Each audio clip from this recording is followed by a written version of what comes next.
2017년 대한민국 어디로 갈 것인가라는 제목으로 저희가 오늘 세미나를 합니다. 굉장히 중요한 세미나이기 때문에 플로어의 전희경 의원이 바쁜 국사에도 불구하고 와서 관심을 보일 정도로 중요한 그런 세미나가 되겠습니다. 아침에 오다가 갑자기 이문열 씨 소설 제목이 생각이 났는데 추락하는 것은 날개가 있다고 했나 없다고 했나 기억이 잘 안 나더라고요. 그래서 가물가물 좀 합니다. 또 차기 대통령을 뽑는 그 기준을 설문조사를 했더니 도덕성하고 소통 능력을 얘기를 갖다가 했답니다. 무슨 윤리 상담 교사 뽑습니까? 예전에 고종이 병자호란의 치욕을 잊기 위해서 어떻게 해야겠냐 했더니 병무 담당하는 비서인 무승지인 신정이라는 사람이 성덕을 쌓으시옵소서 이렇게 얘기를 했다고 합니다. 정말 대한민국의 지력은 어디까지 추락할 수 있는지 아주 제대로 보여주는 그런 시점이어가지고 더더욱 중요한 그런 세미나가 될 것 같습니다. 소개해드리겠습니다. 먼저 발제는 뭐 더 설명이 필요 없는 김진천 중앙일보 논설위원께서 맡아주시겠고요. 토론회는 남성일 서강대 경제학부 교수님, 그 다음에 이춘군 역시 설명이 필요 없는 한국해양전략연구소 선임연구위원, 그리고 다방면으로 평론에 칼을 대고 계시는 조호성 문화평론가, 그리고 최준선 성균관대 법학전문대학원 교수님께서 맡아서 해주시겠습니다. 토론을 하도 많이들 해보셨기 때문에 잘 아시겠지만은 발제는 대략 한 30분 정도 하고요. 토론은 각 한 15분 정도, 그리고 마지막에 이제 정리하는 발제자가 정리하는 발언을 한 5분에서 10분 정도 하는 것으로 토론을 진행을 하도록 하겠습니다. 제가 오늘 30분 정도 말씀드릴 것의 요지는 한마디로 얘기하면 새로운 대통령 대망론입니다. 제가 많은 사람들을 만나보면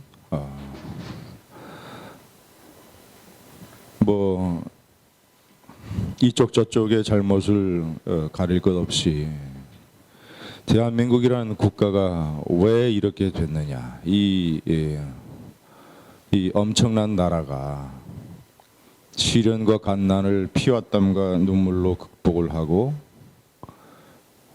이렇게 세웠던 이 나라가, 이 한민족의 공동체가 어떻게 이렇게 부서지고 추락하고 혼란에 쌓여 있을 수가 있는가. 그거는 보수의 잘못도 있고 진보의 잘못도 있고 모든 것의 총체적 결합이라고 판단을 합니다. 많은 사람들의 반응은 그런 개탄이 50%고 나머지 절반은 이렇게 죽을 수는 없다. 대한민국이 새로운 대통령을 다음 대통령 선거에서 잘 뽑아서 이 나라를 재건하고 다시 시작해야 된다. 이것이 사람들의 골자라고 저는 생각합니다. 그래서 오늘 제 주제는 핵심적으로 다음 대통령은 어떤 사람이어야 되느냐,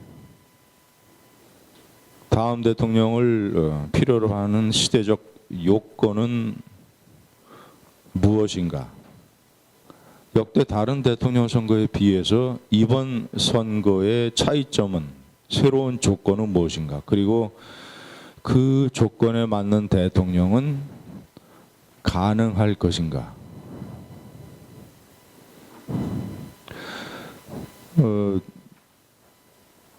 골이 깊으면 산이 높은 것처럼 이 혼란이 극대화하고 난세가 지속이 되고 시절이 하수상하면 당장 눈앞에 보이는 것은 혼란이요, 국학아세요, 시대의 요설꾼들이지만 결국 구름을 헤치고 태양이 나타나는 것처럼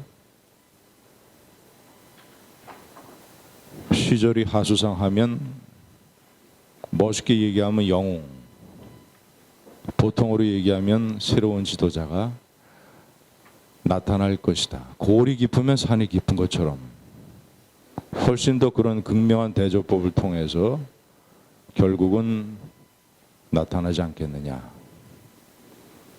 이런 생각을 가지고 있습니다. 대통령 선거의 시대의 조건이라고 하는 것은 저는 모든 대통령 선거에 적용이 되는 공통적이고 보편적인 조건과 특히 이번 선거에 필요한 특별한 조건 두 가지로 나눕니다.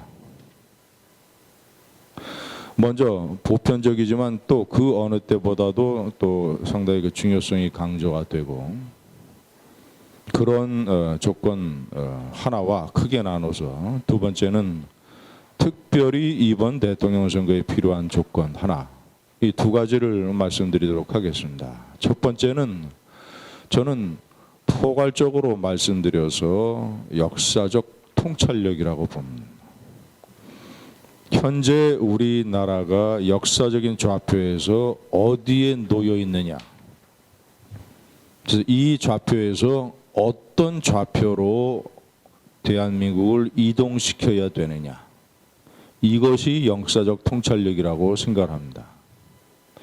내년은 1948년 건국으로 따지면 건국 69년이고 북한도 68년 북한 정권 수립으로 따지면 69년입니다. 구소련이 1922년에 설립돼서 70이라는 수를 넘기지 못하고 69년 만에 패망해서 해체됐습니다. 그래서 저는 69라는 수가 어떤 그 장기 독재나 장기 체제의 역사적 변혁과 관련해서 의미 있는 고비의 숫자다. 태영호 전 주연공사가 얘기하는 것처럼 김정은이가 2017년을 핵개발 완성의 해로 삼고 있는 것이 사실이라면 우연의 일치처럼 이것은 맞아떨어져서 2017년이 북한 정권에서 엄청난 급변이 생기는 해가 되거나 아니면 적어도 급변이 시작되는 한 2, 3년 이 급변기의 최초의 카운트다운의 시작이 될 것이다. 자, 남한도 69년 만에 많은 사람들이 한국 전쟁 이래 가장 최대의 리더십의 위기라고 꼽는 그런 혼란이 벌어지고 있습니다. 69년이라는 수를 앞에 두고 자 이제는 1945년 해방 이후에 엄청난 많은 정치적인 격변과 사회적인 요동을 겪었지만 전쟁까지 겪었지만 그리고 5.16, 4.19, 5.18, 6월 시민항쟁까지 모든 것을 겪었지만 이제 최종적으로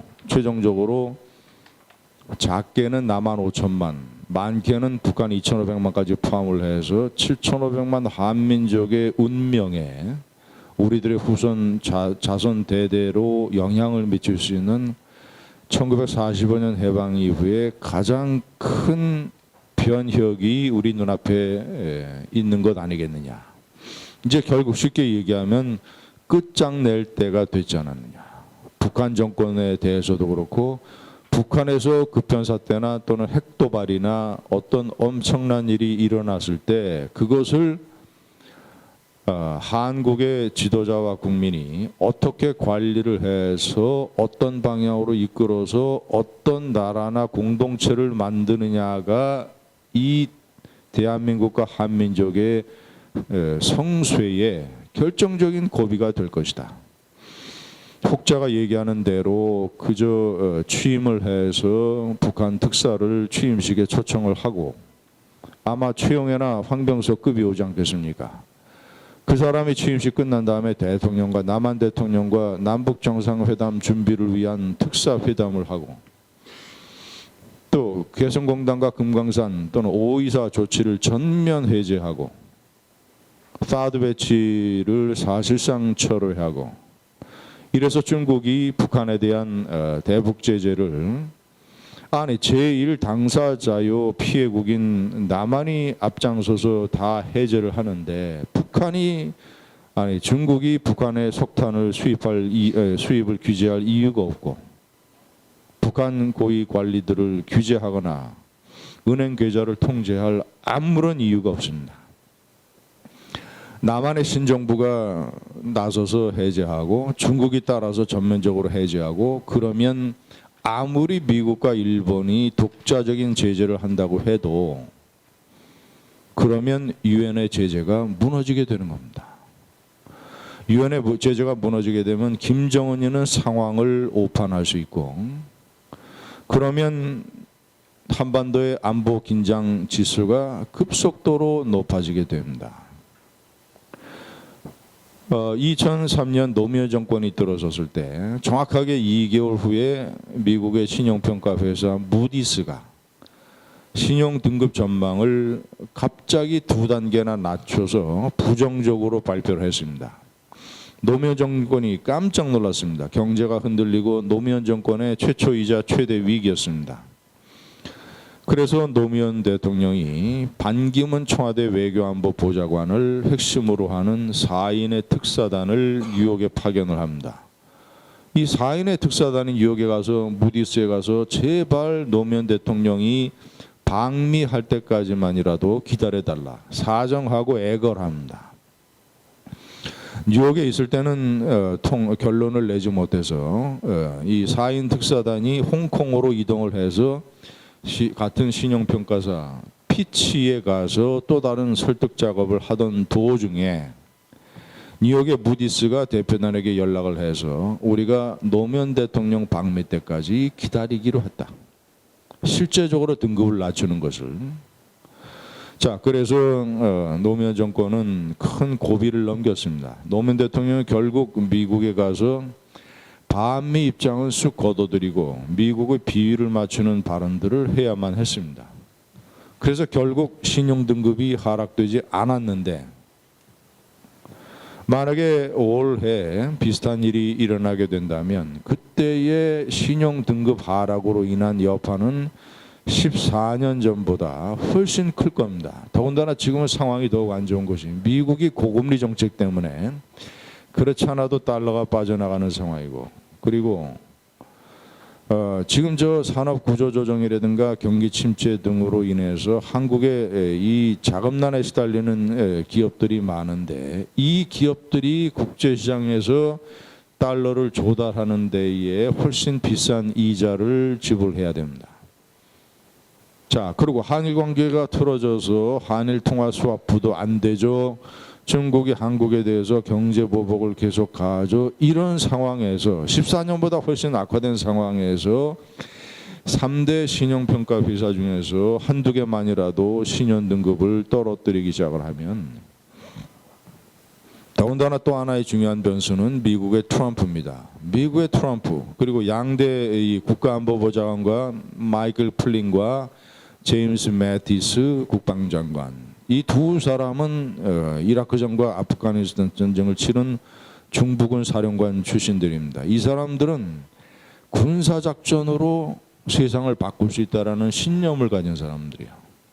이 사람들이 트럼프를 설득을 해서 북한에 대해서 군사작전을 시도하기 시작한다면 모든 안보, 경제, 국제적 상황이 어우러져서 한국은 총체적인 위기를 맞게 됩니다. 외환위기는 처음 겪은 그래서 1998년 얼떨결에 극복했습니다. 장롱에 있는 금 다 내놔서 금모기 운동을 하고 중소기업 사장과 종업원들 그리고 다 쓰러져가는 기업들의 그 비명과 피눈물 속에서 마치 우리가 무슨 일을 겪고 있는가를 알지도 못한 채 겪어낸 게 외환위기입니다. 그때는 그래도 제조업 경쟁력이라는 버팀목이라도 있었죠. 지금은 그것도 없고 제3차, 4차 산업혁명의 와중에서 겪는 외환위기라고 하는 것은 아마 그 충격이 차원이 따를 겁니다. 이런 상황에 이런 상황이 닥칠지도 모른다라는 역사적인 통찰력을 갖고 그 상황만큼은 반드시 피해야 된다. 어떤 지도자가 나타나서 그런 식의 정책, 국가의 혼란과 모든 국가의 대응 체제를 와해 속으로 이끌어가는 그런 리더십만큼은 피해야 된다. 어떤 일이 있어도. 이제 이것은 돌이킬 수 없는 기회가 될 것이고, 뭐 대충 그래다가 5년 후에 보고 나면 되지. 이제는 모든 상황이 벼랑 끝에 왔기 때문에 북한도 벼랑 끝이요, 남한도 벼랑 끝이요. 동북아 상황이 벼랑 끝으로 치닫고 있기 때문에 이번에 잘못하면 돌이킬 기회가 없다. 그것이 이제 각별한 어떤 시대적 상황에 따른 이번 대통령 선거의 가장 중요한 조건이라고 저는 믿습니다. 자, 그렇지 않은 리더십이 등장을 한다고 해서 또 박근혜 대통령처럼 하면 이념적으로는 아까 말씀드린 그런 리더십이 아니더라도 또 박근혜 대통령처럼 하면 내부적으로 와해될 수 있기 때문에 그것도 또 다른 위험입니다.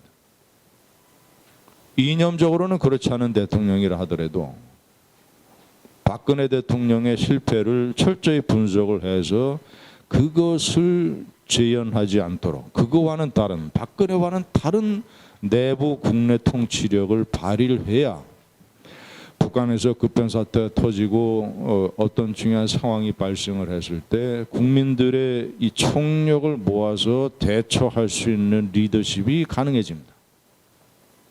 그래서 제가 뭐 보시는 원고에 적어놨듯이 소통의 중요성이 거기서 발생을 하는 겁니다.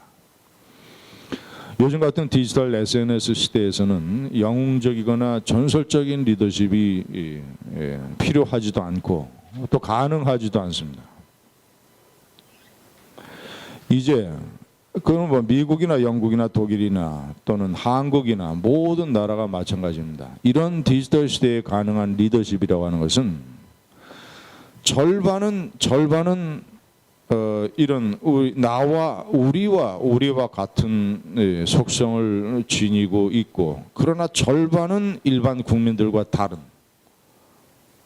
절반은 같고 절반은 다른 그런 리더십이 저는 필요하다고 봅니다. 그래서 저는 실용적인 돌파적 리더십이라고 보는데, 절반이 같다라는 것은 무슨 얘기냐? 일반 국민들과 소통이 가능하고 어떤 정신적인 공감대가 가능하기 위해서 그 사람 자체가 일반 이 국민과 유권자들의 처지를 이해할 수 있는 어떤 공감대의 이런 발판을 가지고 있는 지도자다. 내가 막 무슨 양극화를 해소하겠다고 그러고 따뜻한 보수 등 이 온정적 자본주의 사회를 건설을 해서 국민 통합을 기하겠다고 막 얘기하면서 본인은 금수저 출신에다가 적당히 부모로부터 물려받아서 재산이 최소 40억, 50억의 아파트가 두 채 있고 골프 회원권에 콘도 회원권이 있는 그런 지도자나 그런 대통령 후보는 쉽게 얘기하면 얘기가 안 됩니다. 요즘 세상에 많은 유권자들이 말은 안 하고 있지만 속으로는 다 보고 평가를 합니다. 이번 대통령 선거에 표를 가르는 사람들은 저기 지하철을 타면 신도림 같은 데서 어깨를 부닥치면서 휩쓸려 다니면서 겨우 갈아타서 최소한 하루에 1시간씩 지하철 타서 출퇴근하고 겨우 이 가족들하고 한 달에 한 번 정도 외식하는 게 생활의 낙인 신도림, 안양, 부천, 구리, 남양주, 안산 이런 데에 포진하고 있는 사람들이 이번 대통령 선거의 승부를 가릅니다. 무슨 강남 서울의 번듯한 아파트 한 채들 다 가지고 있는 사람들, 그 사람들은 표가 없습니다. 침묵하면서도 어떤 후보들이 무슨 말을 하고 저 사람이 하는 말과 저 사람의 처지와 저 사람이 살아온 인생의 경로가 합치하느냐를 조용히 따져보고 있는 엄청난 이 침묵하는 다수의 유권자들. 그 사람들의 마음을 사지 않으면 이번 대통령 선거를 이길 수가 없습니다. 더군다나 그 사람들이 최순실 사태와 박근혜 탄핵 때문에 쉽게 얘기하면 독이 올라 있는데, 엄청난 분노에 사로잡혀 있는데, 투표 날만 기다리고 있는데, 이 보수 정권에게 따귀를 한 대 때리겠다고 지금 투표 날만 기다리고 있는 사람 앞에서 자기는 말이죠, 따뜻한 보수여 여러분의 마음을 안다 그러면서 뒤로는 우리 사회의 상류층의 대표적인 그림을 가지고 있는 후보라면 되겠습니까? 그러니까 이 좌파 정권의 집권을 막고자 하는 이 최소한 60% 이상이 되는 이 유권자들, 이 거대한 유권자들을 이 구슬을 꿰맬 수 있는 새로운 줄, 새로운 깃발만 있으면 되는 겁니다. 근데 그 깃발, 그 줄은 어떤 사람이어야 되느냐? 제가 얘기했지 않습니까? 절반은 아까 얘기한 것처럼 그 다수 서민 유권자들하고 통할 수 있는 처지를 가지고 있는 사람. 하지만 절반은 그들과 다른 사람. 똑같은 그런 환경에서 자랐어도 생활을 했어도 그 사람의 인생이 어떤 개인의 부나 권력 이런 걸 추구한 게 아니라, 개인의 생업에 빠진 게 아니라 그 사람의 인생 자체가 어떤 공동체의 발전 문제하고 깊이 연결이 돼 있는 사람. 그래서 공동체의 주요한 문제에 대해서 대체의 윤곽을 잡고 있고, 저는 줄기적 해결 능력이라고 표현을 하는데, 웬만한 외교, 안보, 북한, 경제, 사회 문제에 관해서 줄기적 해결 능력을 갖고 있고, 대신 구체적인 해결책이나 구체적인 분야에 관한 해법은 그 분야 최고 전문가들을 동원해서 인사로 발탁해서 쓸 수 있는 사람. 지금 그 부분야에서 철저하게 실패한 사람이, 가장 대표적인 사람이 박근혜 대통령이고 두 번째가 김영삼 대통령이고, 그런 순서가 있는 거 아닙니까? 자기가 알아야 사람을 쓸 수 있는 겁니다. 중소기업도 사장이 회사의 전 공정을 알아야 사람을 쓰고 회사를 운영을 할 수 있는 거예요. 근로자나 전문가만큼 알 필요는 없지만, 그래서 제가 얘기하는 줄기적 해결 능력이 필요하다. 줄기는 자기가 잡고 있으면서 가지에 해당하는 전문 분야는 최고 인재들을 쓸 수 있는 그런 리더십. 그러고 나면 제 얘기는 결론 부분에 도달을 합니다만은, 무엇이 두렵습니까? 그런 지도자라면.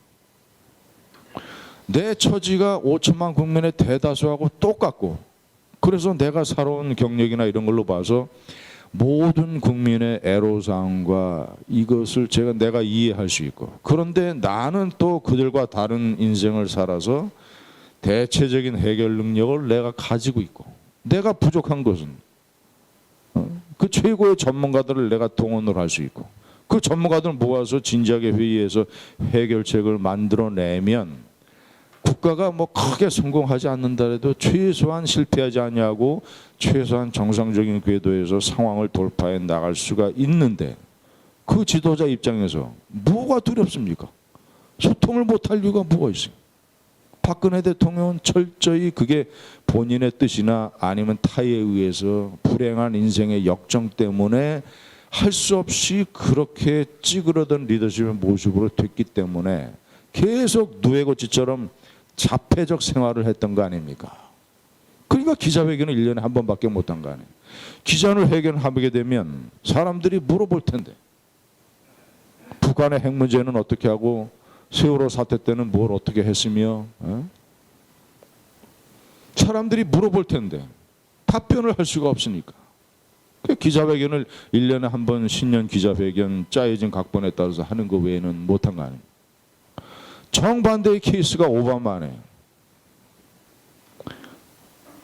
자기가 미국이 당면한 모든 문제에 대해서 시간이 되면 알려주시기 바랍니다. 모든 문제에 대해서 자기가 대체적인 줄기적 해결 능력을 가지고 있으니까 일주일에 한 번이라도 불쑥불쑥 기자실에 들어가서 무슨 질문이라도 다 받아내고 해서 그래서 자연스럽게 미국이라는 사회가 소통이 되는 거 아닙니까? 그러니까 그런 지도자는, 제가 말씀드린 그런 지도자는 소통을 스스로가 두려워할 이유가 아무것도 없다. 자기의 도덕적 권위와 실무적인 문제 해결 능력으로 무장을 해서 과감하게 국민들 안에 뛰어들어와서 나는 이 문제에 관해서 나는 이렇게 생각하고 이렇게 할 것인데 여러분들은 어떻게 생각하십니까? 여러분들이 그렇게 생각하시는 게 이래서 옳고 이래서 틀립니다. 그렇기 때문에 나는 이러이러한 생각을 가지고 이런 소신과 철학으로 이렇게 밀고 갈 겁니다.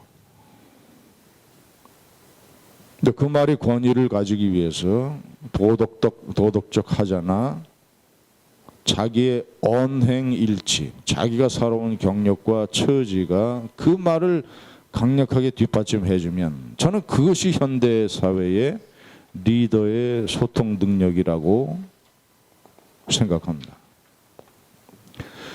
그래서 많은 분들이 얘기를 합니다. 말은 좋은데 현실적으로 그런 사람이 가능하겠냐. 그래서 제가 텔레비전 토론이나 그런 데 나가서 그렇게 얘기를 합니다. 4개월이나 5개월이라는 시간은 충분하다. 현재 우리 눈에 보이는 사람들 중에서 나타날 수도 있고 보이지 않는 사람들 중에서 나타날 수가 있다. 제가 그렇게 얘기를 합니다. 이것이 제가 생각하는 새 대통령 대망론입니다. 감사합니다. 저는 경제학자로서 금년도의 경제에 대한 전망을 두 가지로 나눠서 써봤습니다. 하나는 일반적인 통상적인 전망, 그리고 두 번째 좀 더 위기에 대한 가능성, 또 어떤 그런 과정에 대한 생각을 여러분과 나누어 보고 싶어서 썼습니다. 통상적인 전망으로 보자면 일반 보통 우리가 경제연구소들이 하는 그런 전망이죠. 다 따르더라도 대체적으로 저도 역시 동의하지만 그 어느 때보다도 경제는 더 안 좋을 것이다 하는 생각이 드는 것이죠. 경제학자들이 단기 전망을 할 경우에는 총수요라는 걸 통해서 하는데 네 가지가 소비, 투자, 그리고 대외 수출, 그리고 정부 지출 이렇게 넷으로 나눕니다. 그 네 가지 중에서 정부 지출은 정책 분야니까 빼고 그 셋인데 그 어느 것도 좋지가 않다는 것이 일반적인 전망입니다. 일단 우리나라의 가장 큰 지금 고질적인 문제로 소비가 점점 가라앉고 있는 것이 여전히 새해가 된다고 해서 그게 갑자기 바뀌질 않습니다. 이거는 그냥 제가 확신을 가지고 말씀드릴 수 있는데 이거는 우리나라의 인구 구조와 밀접한 관련이 있습니다. 적어도 2010년 이래 우리나라의 평균 소비 성향이 계속 떨어지고 있는데 이거는 가계부채 문제가 절대 아닙니다.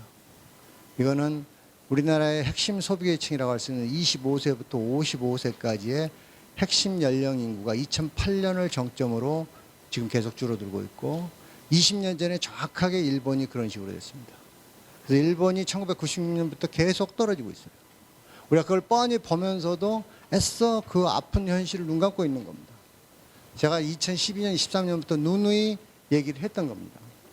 따라서 이거는 일시적인 문제가 아니고 인구 문제이기 때문에 장기적으로 갈 수밖에 없고 2017년, 18년, 19년 계속 쌓이는 문제입니다. 우리나라 경제의 GDP의 절반 이상을 52% 정도를 소비가 차지하고 있는데 쉽게 말하면 제가 이렇게 다시 말씀드리면 엔진이 4개가 있는데 그중에서 가장 큰 엔진이 소비 엔진인데 그것이 지금 점점 출력이 줄어들고 있는 겁니다. 기본적으로 들어오는 에너지가 없으니까. 그게 첫 번째고 두 번째는 투자인데 투자는 정치 환경에 굉장히 민감합니다. 따라서 더 이상 제가 말씀드릴 거 없이 그것도 나눈다면 설비 투자와 건설 투자인데 설비 투자는 정치 환경이 굉장히 민감하고 금년의 대내적인 정치 환경 때문에 투자는 기대하기 어렵습니다. 건설 투자가 작년까지 버텨줬는데 작년만 한 해만 해도 건설 투자 9.9% 상승했어요. 우리 GDP가 2.5%밖에 상승 못하는데 그래서 그거는 주택 경기를 기대해서 그랬는데 지금 전반적인 인식이 공급 과잉입니다. 그래서 모든 주택 건설 회사들이 신규 투자를 안 합니다. 그래서 급격하게 지금 투자가 줄고 있습니다. 그리고 금년 내내 그게 지속될 것으로 생각하기 때문에 그나마 작년에 9.9% 성장했던 작년에도 설비 투자는 별 볼 일 없었지만 건설 투자마저 금년에 죽을 것입니다. 그래서 소비 투자가 다 죽습니다. 그러면 다시 말해서 4개의 엔진 중에서 2개가 이미 옛날보다 더 줄어듭니다. 하나 남은 게 이제 대외인데 대외 수출 부분은 플러스와 마이너스 요인이 공존을 합니다. 플러스 요인은 지금 개발도상국을 중심으로 특히 원유 생산국을 중심으로 경제 전망이 조금 밝습니다. 그래서 전체적으로 전 세계 경제 성장률을 조금 IMF나 이런 데서 좀 더 높게 봅니다. 단 조건이 있죠. 그것에 대한 마이너스 요인은 이제 플러스 요인은 그것은 전체적으로 우리나라의 수출에 도움이 될 것이고 특히 원유 수출국이라든지 러시아 우리가 그동안에 힘들었던 러시아, 중남미 이런 데에 수출을 긍정적으로 볼 수 있는 플러스 요인인데 마이너스 요인은 아시다시피 미국과 유럽의 정치적인 불안정성입니다. 트럼프 정부의 그 대외 그 배타적인 대외 무역 정책이 어떻게 현실화되느냐에 따라서 우리한테 굉장히 안 좋을 수도 있습니다. 그러나 이제 그것도 뭐 최근에 지난주에 미국 가서 관련자들하고 좀 물어보니까 미국이라는 나라가 상당히 안정적이어서 대통령이 혼자 그런다고 그래서 의회의 동의를 얻지 않고서 뭐가 하기 어려워요.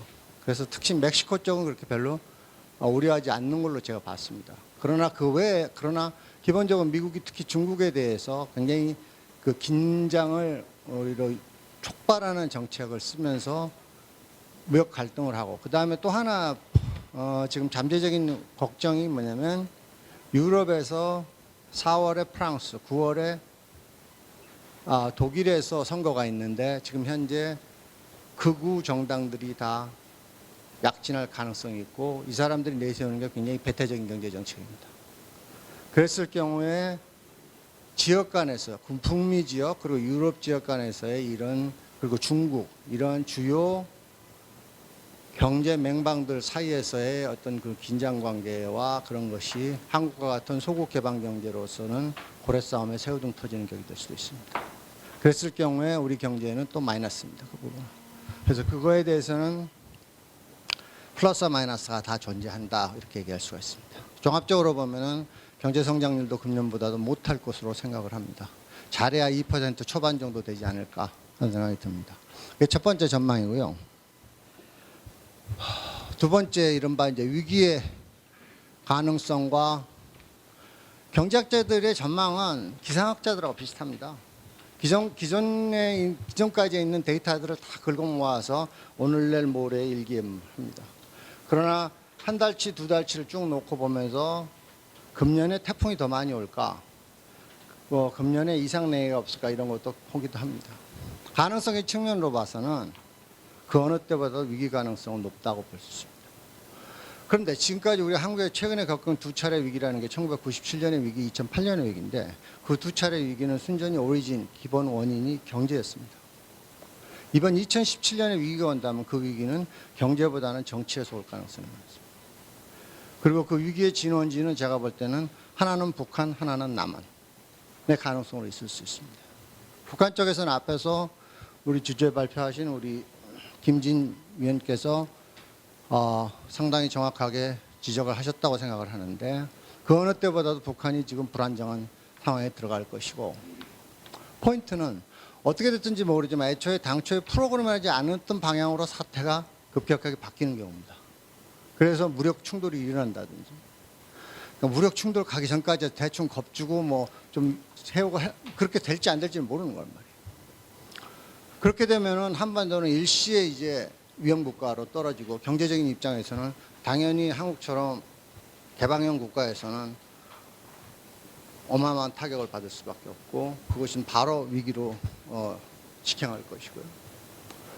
또 하나 생각할 수 있는 거는 무력 충돌이 아니더라도 어떤 형편이든 북한이 불안해지기 시작하면서 거대한 엑소더스가 일어나면 엄청나게 쏟아져 들어올 수가 있습니다. 우리한테 탈북자가. 그것도 우리한테 교란 요인입니다. 단기적으로는.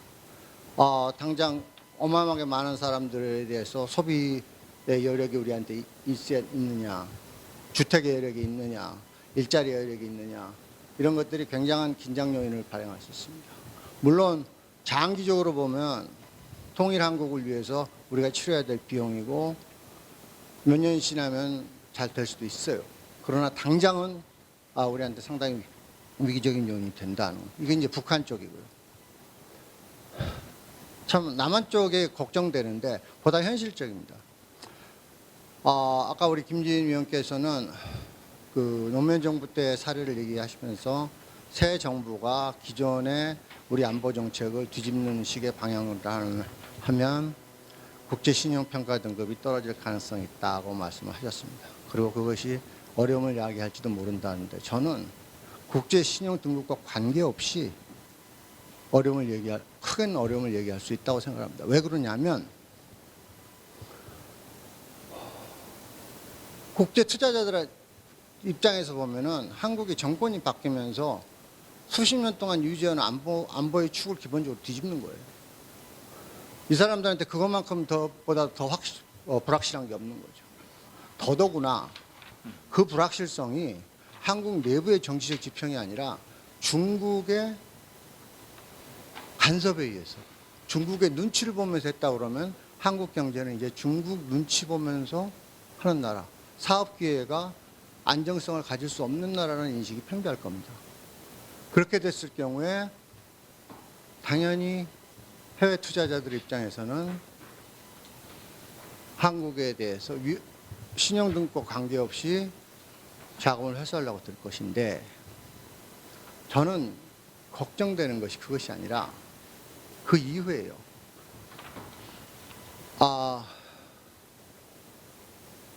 일찍이 케인즈가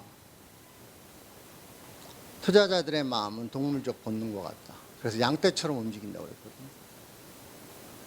외국 투자자들 그렇게 됐을 경우에 국내 투자자들이 가만히 있겠냐는 거죠. 우리는 역사적으로 그런 경우를 굉장히 많이 봅니다. 중남미 국가에서 경쟁이 불안했을 때 한번 캐피탈 플라이트, 자본 유출이 일어나기 시작하면 걷잡을 수 있는 거죠. 빠져나가기 시작하면.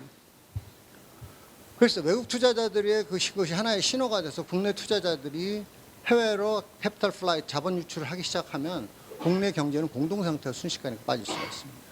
가장 무서운 겁니다, 그게. 그리고 이것은 단순히 겁주는 게 아니라 우리가 옛날 멕시코에서도 봤고 아르헨티나에서도 봤고 브라질에서도 봤어요. 네. 그게 제가 봤을 때 가장 걱정되는 시나리오예요. 이거에 대해서 이럴 수가 있어요. 아까 제가 읽으면서 이렇게 생각이 드는데, 중국이 도와준다고 할 수가 있어요. 이럴 때. 새로운 정부가 들어서면서 그로 인해서 투자자들이 흔들리고 환경이 흔들릴 때 중국이 도와주겠다 그러면서 중국이 한국의 채권을 산다든지 하면서 메꿀려 들 수가 있어요. 위기를 넘어갈 것 같죠? 그건 더 큰 위기의 시작이에요. 완전히 넘어가요, 이제 그렇게 되면. 그래서 저는 제발 그런 불안한 시나리오가, 불길한 시나리오가 현실화되지 않기를 바랄 따름입니다. 그렇지 않다 치고 제가 또 하나 걱정이 되는 게, 이른바 안보는 보수, 경제는 진보, 이러면서 나오는 사람들이에요. 이거는 제가 볼 때는 진정한 의미에서 보수도 아니고 진보도 아니고 아무것도 아닌 거예요. 안보 우파, 경제 좌파인데 경제 좌파가 어떻게 우파일 수가 없어요. 좌우의 기본이 경제인데, 다시 말해서 시장 경제의 기본 축에 대해서 계속 공격을 해요, 이 사람들이. 그래서 마치 대한민국이 소수 재벌에서 다 독점 당하고 있는 것처럼, 다수는 다 고통받고 있는 마치 프롤레타리안 것처럼 공격을 하면서 뭐 사회적 경제니 뭐니 하면서 그럴듯한 용어로 포장을 해요. 뭐 따뜻한 시장 경제. 난 제일 조심해야 되는 게 그놈의 형용사라고 생각해요. 뭐 따뜻한이니 뭐니 하면서 그 본질을 보면은 전부 퍼주기식이고, 본질을 보면 시장에 대한 강한 규제고, 변주를 보면 봐주기식 불공정 경쟁인 거예요. 그러니까 시장 경제의 골간을 흔드는 거예요. 그러면서 집권하겠다는 거예요. 나는 이런 사람들이 되면 경제는 지금 우리가 지난 10년, 15년 사이에 해왔던 것처럼 서서히 늪으로 빠져들어가는 식으로 계속 그렇게 갈 거라고 봐요. 제가 이제 마무리를 하겠습니다만은, 제가 지금 좀, 저는 우리 김진 의원처럼 그렇게 좋은 지도자가 났으면 좋겠지만, 경제학자 입장에서는 지도자가 누가 하는 게 중요한 게 아니에요. 지도자가 누가 나오는 게 중요한 게 아니라 어떠한 정당들이 어떠한 정책 기조를 표방하느냐가 중요한 건데, 저는 굉장히 암담해요, 그런 면에서. 지금 어느 정당들도 제가 가장 중요한 문제, 한국의 중요한 문제는 시장 경제의 기본 중에 기본이 자꾸 훼손되는 거예요. 그래서 우리가 자꾸 경제적으로도 힘들고 일자리도 없는 거예요. 근데 그거에 대한 의식이 없이 자꾸 퍼주겠다는 생각만 하는 거예요. 이 부분에 대해서 시장 경제의 기본 중에 기본, 자유와 기회와 공정한 경쟁, 이런 것을 하나의 중요한 가치로 생각하면서 이거를 회복해서 나라를 다시 되살리겠다는 그런 정치 세력이 눈에 보이지 않는 게 제가 가장 안타까운 거예요. 저는 그런 정치 세력이 나오길 바라면서 끝내겠습니다. 고맙습니다. 우리가 이제 여기서 이 리버티 홀에서 주로 이렇게 회자되는 얘기가 우리나라 그 바깥에 나가서 일반 사회에서 되는 얘기랑은 다른 얘기들이 많습니다. 그리고 다른 얘기하고 맞는 얘기하고는 다른 얘기입니다. 바깥에 있는 게 맞다는 뜻은 아니에요. 그 소리가 더 크지만은, 그럼에도 불구하고 적은 사람이 얘기하는 얘기를 할 때 상당히 그 위축되거나 자신감을 잃게 됩니다. 그리고 그 말을 하면서 과연 내가 맞을까? 제가 작년 1년 내내 트럼프가 된다고 생각하면서 이게 나만 혹시 이상하게 잘못 보는 거 아닌가 하는 그런 걱정을 많이 했는데, 오늘 내가 와가지고 놀란 거는 내가 김진 의원님하고 전혀 컨닝하지 않았습니다. 근데 너무 똑같이 얘기를 하는 거예요. 근데 결정적으로 놀란 거는 나는 남성일 교수님 오늘 처음 알았습니다. 근데 이분이 얘기하는 거랑 내가 얘기하는 거랑 너무 똑같아서 나는 갑자기 힘이 났습니다. 아, 내가 얘기했는 거랑 똑같이 생각하는 사람이 있구나. 그것도 뭐 그냥 길거리 뭐 아무것도 아닌 사람이 아니라 이렇게 다 연구하시고 그런 분이 똑같은 얘기하는 거니까 내 얘기 맞는 거 내가 돌아다니면서 했구나 하고서 씩씩하게 한번 얘기해 보겠습니다. 예, 저는 뭐 이제 안보 쪽으로 이제 얘기를 할 텐데, 지금 대통령이 누가 돼야 되느냐, 우리 김진 의원님이 국가안보 썼는데 대통령의 직책이 국가안보입니다. 그는 어느 나라 대통령이든지 국가안보예요. 우리나라 대통령은 뭐 하는 사람이냐? 국민의 생명과 재산을 지키는 사람입니다. 여러분, 내가 생명과 재산을 잘 지켜드릴 테니까 그거 가지고 부자가 한번 돼보세요. 부자가 되면 그것도 내가 다 지켜드릴게요. 그겁니다. 여러분 잘 살게 해드릴게요는 공산국가 사람들이 하는 겁니다. 김정은이는 북한 국민을 잘해줄 책임이 있어요. 국가가 경제를 책임지니까. 근데 자유민주주의 국가, 그런 나라들은 그 멍석을 깔아주고, 똑같은 멍석을, 어떤 놈한테는 스프링 잘 뛰는 거고 어떤 놈한테는 뭐 돌바닥이가 아니라 정말 그 페어한 그런 걸 해주고 반칙하는 놈 잡고 이러는 것이. 그래서 국민들이 자기 노력에 의해서 이제 돈도 벌고, 또 뭐 돈만 봅니까? 내가 돈만 벌면은, 내가 우리 중학교 동창 권 의원이 대한민국에서 월급 제일 많이 받는, 하루에 4,800만 원씩 받는 친구도 있어요. 그렇지만 나는 나름대로 행복한 것이죠. 그거를 지켜주는 것이 대통령입니다. 대통령은 국가 안보죠. 국가 안보가 된 다음에 뭐 시장님이, 사장님이, 그리고 내가 잘 살게 되는 것인데, 우리나라가 지금 대통령 선거에 국가 안보가 빠져 있는 나라입니다. 국가 안보를 튼튼히 하겠다는 사람은 없어요. 그리고 그 얘기하면은 표 떨어진대요. 이런 잘못돼 있는 건데, 그 다음에 우리 김진 의원님이 말한 거가 지력입니다. 지력. 미국 트럼프한테 말이죠. 지난 6월달에 미국 월스트리트, 이 US 뉴스 앤드 월드 리포터라는 잡지가 당신이 좋아하는 책 10권을 얘기해보라. 나는 우리 지금 대통령 후보한테 지금 국민들한테 읽혔으면 좋겠다는 책 10권씩 써내쇼라고 한번 하고서 당신이 서평을 써내쇼라고 하고 싶어요. 읽었을까요? 10권? 내가 국민들에 소개하고 싶은 책 10권 있나요? 트럼프가 10권을 소개했는데 제가 좀 늦게 알았습니다. 10권 중에 첫 번째가 손자병법입니다. 뭡니까? 싸우지 않고 이기는 거죠. 거기 들어가는 책 중에 마키아벨리의 군주론이 들어가 있습니다. 모름지기 지도자는 어떻게 해야 된다라는 그 대통령론이죠.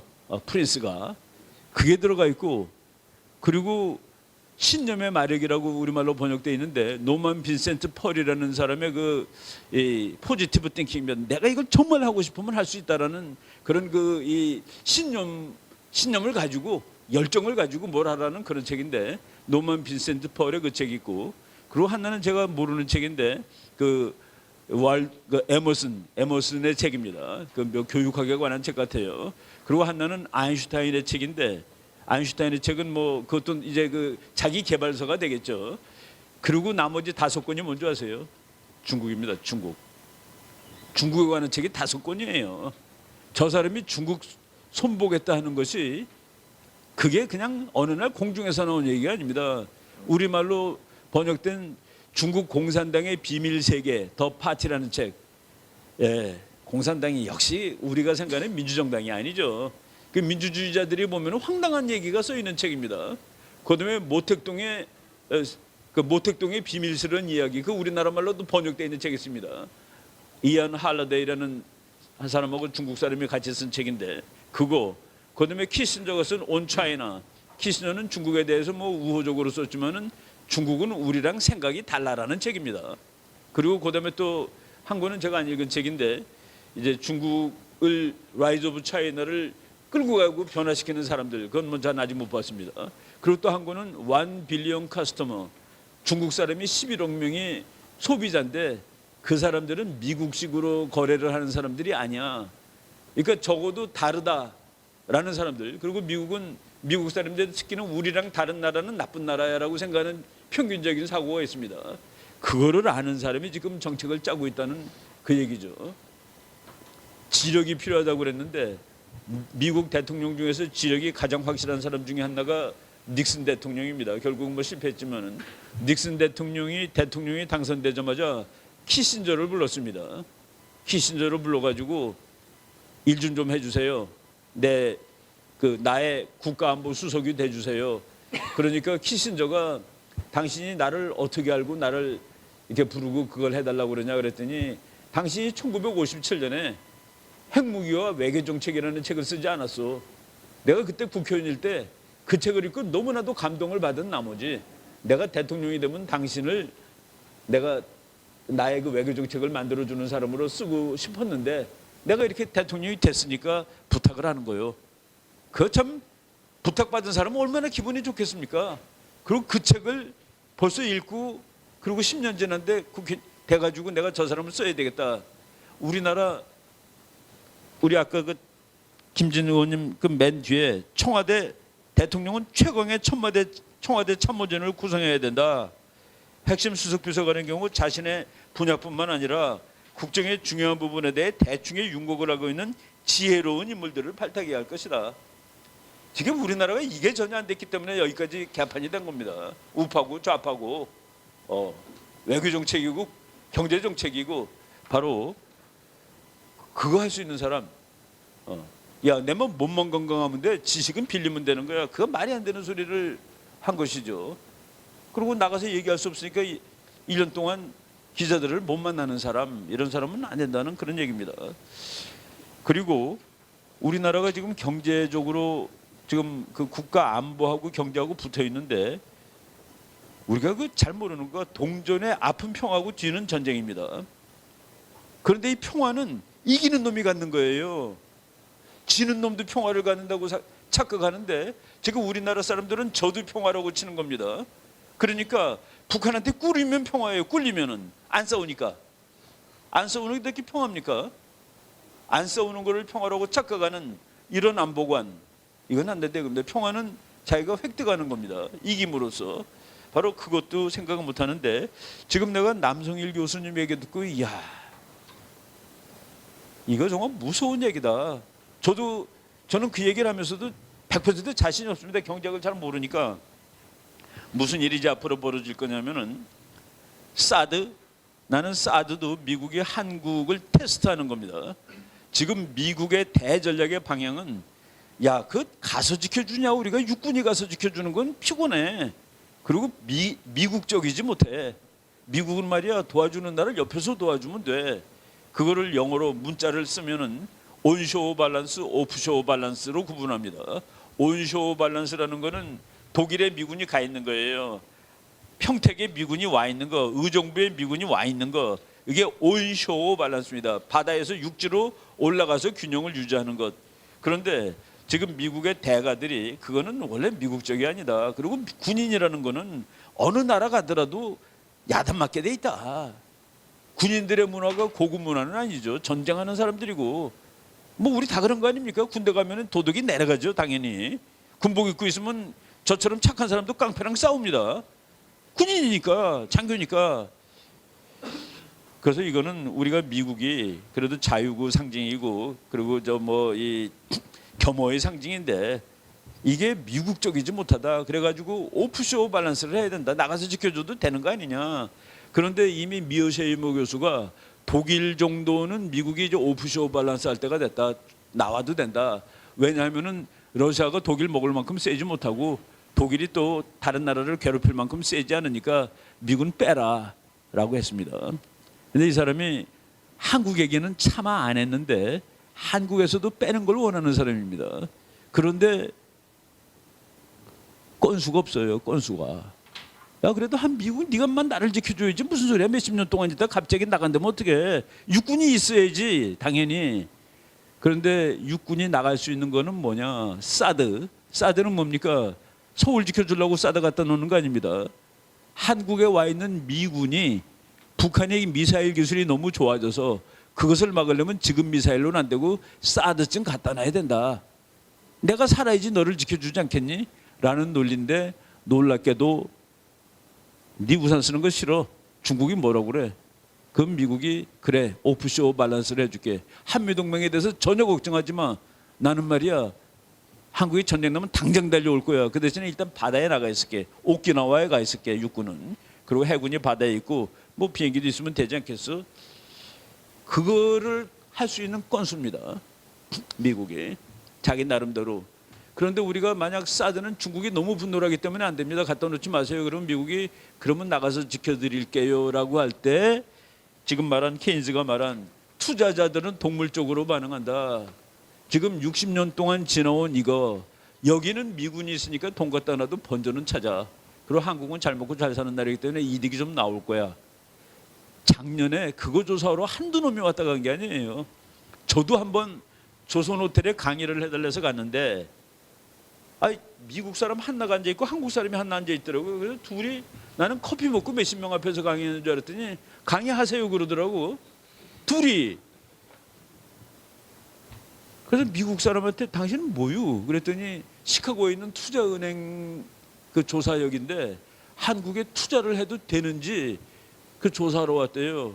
그래서 왜 그러는데 그랬더니 사드고 뭐고 뭐 그래가지고 그래서 미군이 여기 있느냐 없느냐가 관건이라고 얘기를 하는 겁니다. 여기 있는 미군이 나가면 투자 안 하는 거고 안 나가면 하는 거고 그게 사드하고 직결되어 있는 거다는 그 얘기죠. 지금 그러면은 우리는 그럼 달러가 바꿔가지고 미국으로 날려야죠. 어떡합니까? 여기 다 무너져 나가는데 이 말을 너무나도 나는 얘기하면서 정치학자로서 100% 신뢰를 하고 하지 않은 얘기를 오늘 우리 남 교수님이 다 해줬다는 그 얘기입니다. 이제 그런 상황이 옵니다. 지금 트럼프가 지금 미국 사람들 중에는 이런 사람도 있어요. 그 우리의 희망상이 될 수 있는데 나는 그거를 아프지만은 희망이라고 봐야 된다고 봅니다.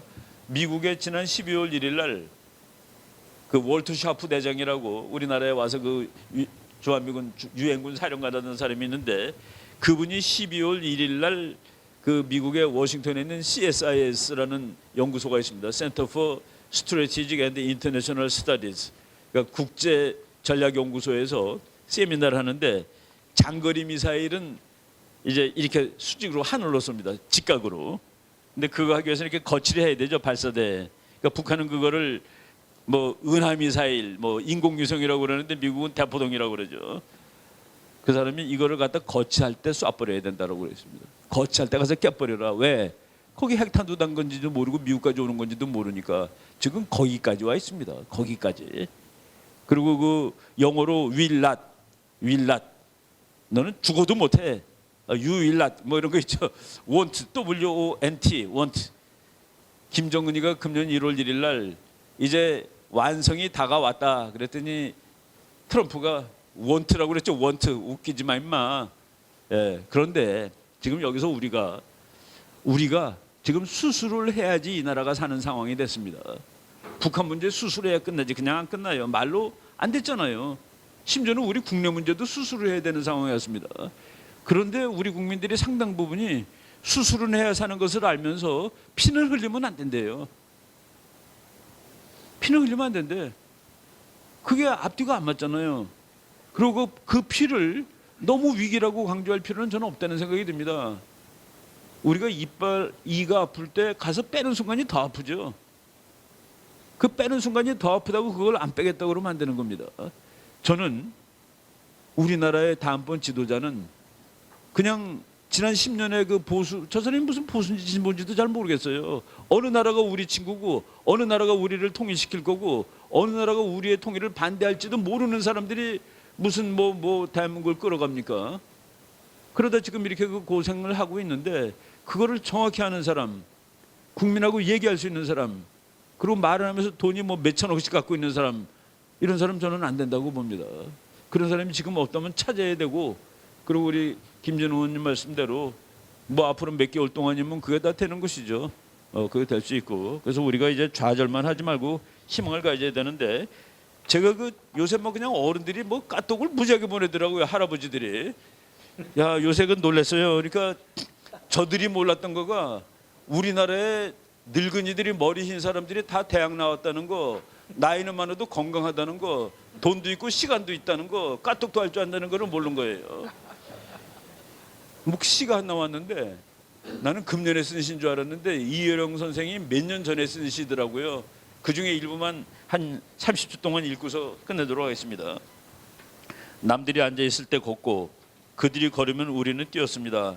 숨가쁘게 달려와 이제 젖과 꿀이 흐르는 땅이 눈앞인데 그냥 추락할 수는 없습니다. 벼랑인 줄도 모르는 사람들입니다. 어쩌다가 북한이 핵을 만들어도 놀라지 않고 수출액이 3천억 달러를 넘어도 웃지 않는 사람들이 되었습니까? 거짓 선지자들을 믿은 죄입니까? 남의 눈치보다 길을 잘못 든 탓입니까? 정치의 기둥이 조금만 더 기울어도, 시장 경제의 지붕에 구멍 하나만 더 나도, 복과 안보의 울타리보다 겁없는 자들이 키가 한치만 더 높아도 그때는 천인 단해의 나락입니다. 비상은 비상입니다. 역적 비상은 위기의 비상이고 비상은 나는 비상입니다.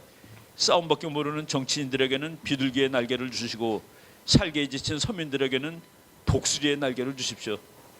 예, 우리가 독수리의 날개를 달고 금년에 한번 또 열심히 노력을 해봅시다. 여기까지 하겠습니다. 제 직전에 이충근 박사님께서 이효령 씨가 쓴 소원시라고 하는 것을 짧게 낭송을 하셨습니다. 저도 이 시를 좋아합니다.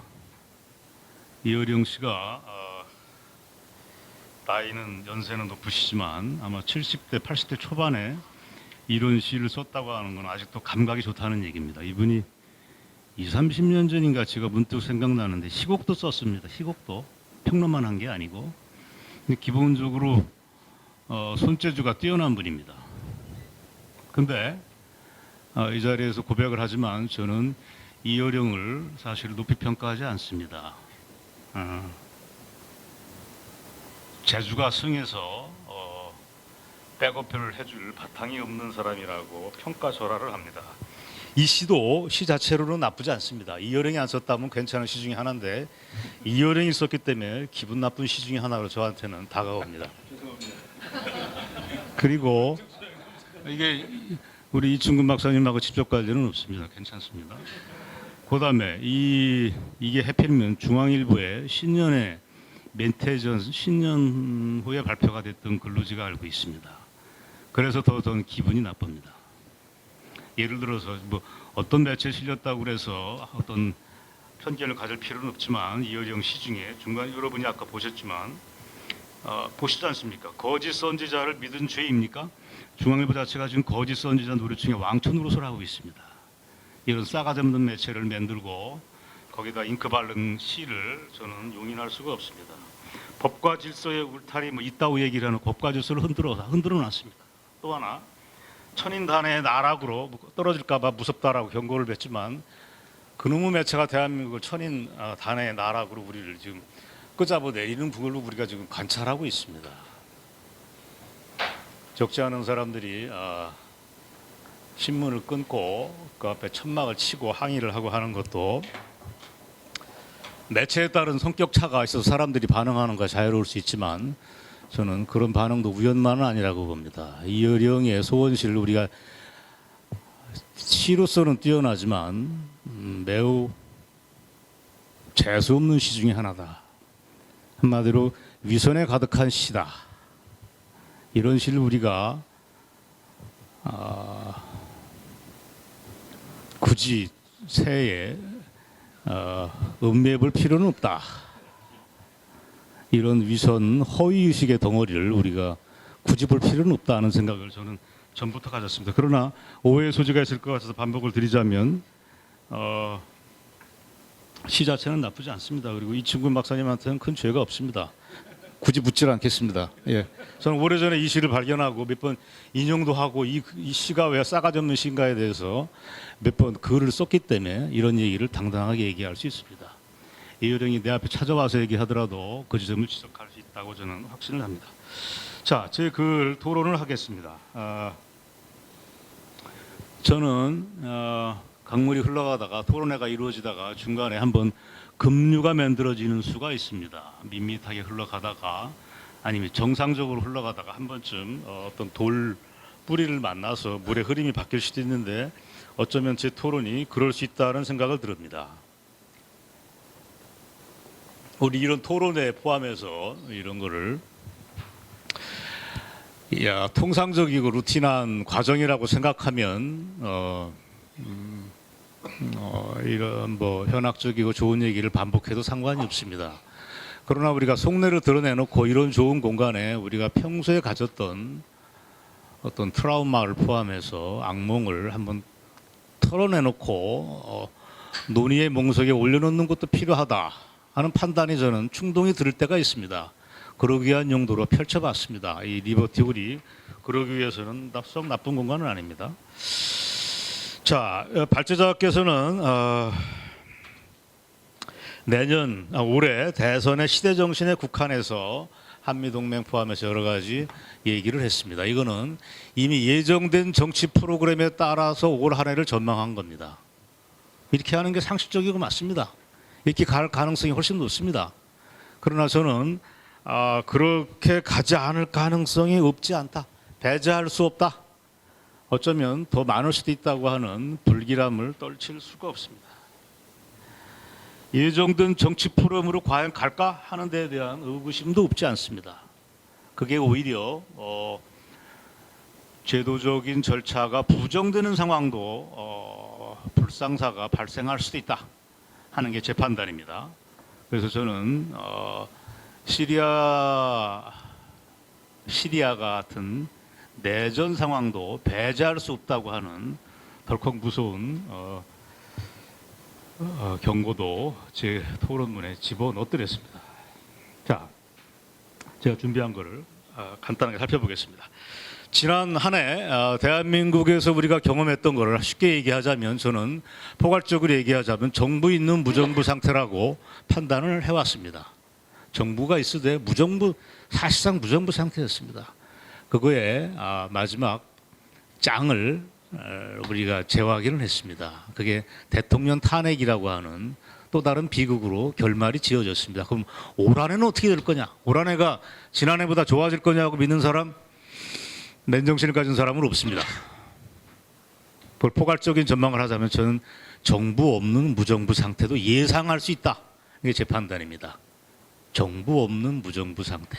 정부 있는 무정부 상태가 지난해였다면 올해는 정부가 없는 상황에서 무정부 상태가 빚어질 수도 있다라는 걸 각오할 수 있다. 배제 못한다라는 게 제 판단입니다. 거의 최악의 사태고 디스토피아입니다. 묵시록독 상황이라고 얘기해도 됩니다. 우리가 진정 최악의 상황이 있다면 그걸 외면하지 않는 자세도 때로는 용기도 필요합니다. 그렇다고 우리가 비관주의에 빠질 필요는 없다는 생각도 듭니다. 균형을 잘 잡아야 됩니다. 책임 있는 자세가 어떤 건가가 판단의 기준이 될 겁니다.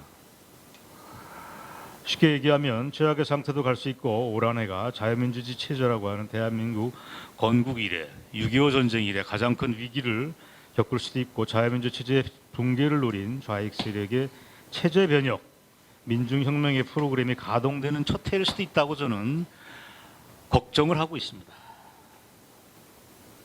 흔한 말로 이러다가 우리가 거덜난 나라 대한민국을 얘기하지만 저는 망국적 징후가 무수히 보이고 있습니다. 각 부문별로 진지는 거의 파괴되고 저 한강 건너편에 있는 저 헛개비 국회가 보이는 행태에 대해서 우리는 절망을 해왔습니다. 명색이 헌법기관이 그따옵니다. 그렇다고 강북 쪽에 있는 여러 가지 헌법기관들이 정상이라는 판단도 안 됩니다. 시민들이 맨정신도 아닙니다. 이런 총체적인 위기 속에서 이런 최악의 상황을 가상하는 것은 제가 볼 때 결코 어불성설이 아닙니다. 쉽게 얘기하면 대한민국의 체제를 떠받치는 힘이 거의 소진됐다.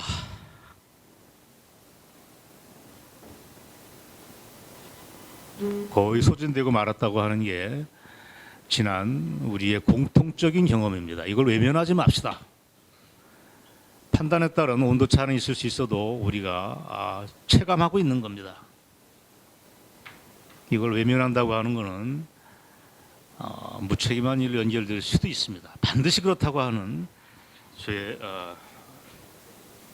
강요는 아닙니다. 그 다음에 휴전선을 앞두고 저 북한 체제 평양을 살펴봐도 상황은 마찬가지입니다. 아까도 부분적인 얘기가 나왔지만 북한 체제 역시 여러모로 말기 현상이 뚜렷합니다. 이건 불보듯 뻔합니다. 이게 올해가 될지 당장 내일은 일어났다고 해도 우리는 놀라지 않을 겁니다. 대한민국이 예를 들어서 올 초여름을 넘기지 못하고 급변 사태가 일어났다. 서울에서 해도 저는 전혀 놀라지 않을 겁니다. 올 것이 왔다고 하는 얘기를 저는 친구들에게 할 것입니다. 이북이 동시에 바로 내일 신문에 급변 사태가 왔다. 쿠데타 포함해서 여러 가지 상황이 벌어진다고 해도 놀랄 사람은 아무도 없습니다. 대한민국은 이렇게 초미 눈썹과 눈썹 사이가 타고 있습니다. 옛날 사람들은 그걸 이제 뜨겁게 봤던 모양인데 그런 초미의 상황을 일상적으로 마주하고 있다고 하는 걸 저는 여러분들에게 환기시켜 드리고 싶습니다. 이런 와중에 저는 희망을 잃지 않는 선에서 약간의 비관주의를 곁들인 전망이 필요하다는 게 제 생각이어서 이 글을 썼습니다. 자, 구체적으로 현실적인 프로그램을 생각해 보겠습니다. 헌재 결정이 3월 초에 난다고 하는 게 대충 신문에 난 얘기입니다. 그게 맞을 겁니다. 1, 2월 중에 그러면 이른바 촛불 세력들이 어떻게 움직일 건가? 이 사람들이 12월 며칠 전에 들었지만 12월 24일 기점으로 해서 태극기 세력들한테 숫자에서 밀렸다고 들었습니다. 저는 흥미로운 사태 진전이라고 보고 매우 고무적인 상황에 저 스스로 매우 놀라고 경이롭다는 생각을 듭니다. 그러나 그렇다고 해서 이 촛불 세력들이 그러면 쭉 앉아 있을 거냐? 그렇지는 않을 겁니다. 이 사람들이 1, 2월 달을 굉장히 중요한 혁명적 공간으로 바라볼 겁니다. 어떻게 바라보느냐? 이 사람들은 대통령 자진하야 구호를 계속 외칠 겁니다. 우리의 박근혜 대통령께서는 미동도 하지 않을 것은 분명합니다. 지금까지 보였던 태도로 봐서.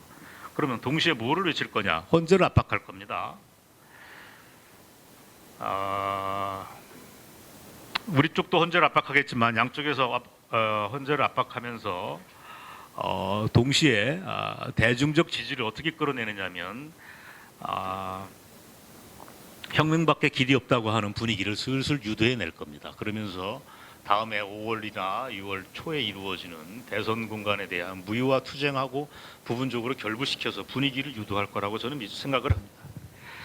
자, 이걸 그대로 방치시켜 둘 경우 어떤 상황이 벌어지냐? 저는 제도화된 민중혁명, 체제 변혁이 부분적으로 한국 사회에서 무럭무럭 자라난다고 봅니다. 이걸 막을 수 있는 세력이 한국 사회에 많지 않습니다. 그렇게 여러분 생각보다 많지 않습니다. 유감스럽게도 그게 현실입니다. 언론에서 그거를 명예혁명으로 포장을 해줍니다. 이 얼간이 세력들이 중앙일보 포함해서 명예혁명이다, 무혈혁명이다, 뭐 이따오 위선에 찬 지면을 내보내고 있고, 시민들도 대부분은 리버티 오리에 계신 여러분들 포함해서 태극기를 휘두르고 나가는 분들 몇백 분 포함해서 한국 사회 주류는 여기에 공감을 하고 있습니다. 자, 여기에 이런 구호에 제도화된 민중혁명 체제 변혁 세력에 부안해동하는 후보들이, 준비된 후보들이 한 타스가 있습니다. 이 친구들이 쏟아져 나올 겁니다. 뭐 내부에서 경선을 하든 뭐든 간에 또 한 번 독이 바짝 오른 혁명의 피맛을 보고 또 한 번 보고야 말리라고 각오를 내비트는 친구들이 기어 나올 겁니다. 뭐 그 중에 하나가 문재인이가 됐건 뭐 이런 사람들이 나올 겁니다. 우리는 거기에 대해서 상당한 지지를 보낼 것도 분명합니다. 자, 그러면 우리 한국 사회 상반기의 분위기는 제도화된 민중혁명을 확 쏠려가고 이걸 제어할 집단은 그렇게 많지 않습니다. 보다 구체적으로 얘기하면 예를 들어서 대선 이슈 중에 하나가 뭐 두 당 얼마씩 몇십만 원씩 돈을 주자고 하는 기본소득제 포함해서 남미식 포퓰리즘이 판을 칠 수도 있습니다. 이런 게 이게 뭐 피할 수 없는 어떤 대세인 양 흘러갈 수도 있습니다. 이건 제가 자신 없는 대목이기도 하지만 많은 분들이 얘기해서 저도 인용을 해봤습니다. 남미식 포퓰리즘이라고 하는 게 한국 사회의 뿌리를 꽤 깊숙이 내리고 거기를 이 집권 여당 포함해서 한국의 제도권 언론에서 그거를 굳이 막을 명분도 못 찾고 방어할 능력도 없는 친구들이 대한민국의 주류를 차지하고 있습니다. 자, 반복하자면 한국의 지금 야당이라고 하는 것은 아까도 얘기했지만 제도화된 혁명수위라고 얘기했지만 이 친구들은 미국 민주당의 리버럴하고는 전혀 다릅니다. 제가 듣기에 트럼프 쪽에서도 한국의 야당에 대한 실체 파악이 이미 끝난 거로 알고 있습니다. 쉽게 얘기하면 이 친구들은 자기들 리버럴리즘하고 아무런 상관없다. 한국에서는 리버럴리즘이 뭐 엉뚱하게 진보주의로 번역되지만 뭐 자유주의라고 봐야죠. 그거랑 아무 상관없는 친공산주의 세력이라고 하는 걸 파악을 이미 끝냈습니다. 따라서 이 친구들이 87년 체제 이후에도 그 싹을 보였고 우리를 위협했지만 올해야말로 지네들이 30년 미완의 혁명이라고 얘기해왔던 거를 혁명의 완성으로 완수할 수 있는 기폭제가 올해로 쟤네들이 삼을 겁니다. 그래서 우리만 걱정하는 게 아니고 사실은 미국을 포함한 외국에서도 우리 상황을 매우 걱정하고 있습니다. 이게 구체적으로 어떻게 흘러갈까는 여러분들이 한테 굳이 말씀을 안 드려도 괜찮을 것 같습니다. 예를 들어서 지난 4월 달에 더불어민주당이라고 하는 중요한 야당이 총선 공약집에 내걸었던 거를 제가 확인해 볼 기회가 있었습니다. 전작권 전환 추진, 연합사 해체, 사드 배치 반대, 국보법 폐지, 무조건적 대북 교류 뭐 이따고 얘기가 막 질비합니다. 이게 통진당이 아닙니다. 더불어민주당입니다. 통진당의 경우는 뭐 더했습니다. 한반도 평화체제 형성, 이건 뭐 중앙일보가 얘기했던 거고 몇 개월 내내 이 깃발을 들었던 겁니다. 대한민국의 못난 지식인은 다 동원해가지고 있다고 얘기를 했습니다. 이게 통진당 얘기뿐만이 아닙니다. 통진당의 경우 어쨌든 한반도 평화체제 형성을 목표로 해서 한미동맹 체제 해소, 한미 상호 방위조약 폐기, 중동 지역과의 공영 외교 실현, 진보 정권이 만기한 중남미들과의 공영 외교를 통한 국제 연대, 뭐 이런 거를 외교의 뼈대를 삼는다고 선언을 했습니다. 따라서 얘네들이 일정하게 연대를 할 경우 앞으로의 과정은 어마어마한 정치적인 소용돌이가 된다. 지금까지 대한민국이 지구촌에서 가장 지독한 좌편향의 세계를 구현해 왔다면 앞으로는 이게 몇몇 사람들의 성향을 떠나가지고 대한민국의 정치 프로그램을 구체화할 수 있는 계기가 될 거다. 이게 걱정된다. 그게 1, 2, 3월 달 탄핵 이전에 더 여러분들한테 구체적인 목소리로 광화문에서 목소리로 들려올 것이고 5월달 대선에서는 가차없는 대선 공약으로 여러분을 마음을 사로잡을 수도 있고 어쩌면 50%를 넘겨서 유권자들의 표를 뺏어갈 수도 있고 대선 후보가 아니고 대선 주자로 새 대통령으로 임명될 가능성이 매우 높다는 걸 저는 여러분들한테 기회에 한번 환기시켜 보고 싶었습니다.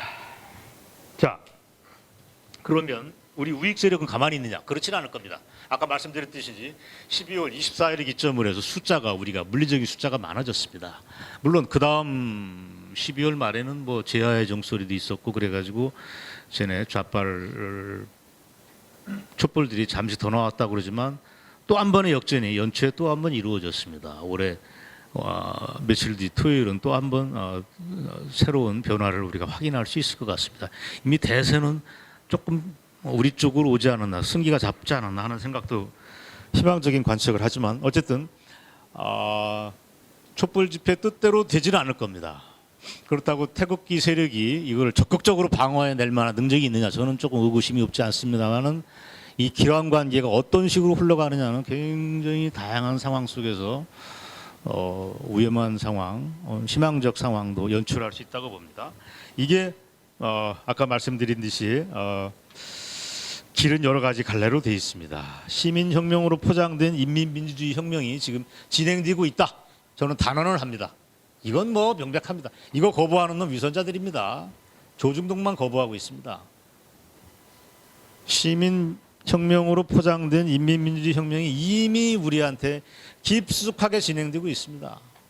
이미 교과서에서는 이미 다 완벽하게 구현이 된 세계를 길거리에서 확인하고 그다음에 현실 권력을 잡겠다고 하는 겁니다. 이게 뭐 논란의 여지가 있다고 얘기하는 사람이 있으면 저는 좀 경멸을 하겠습니다.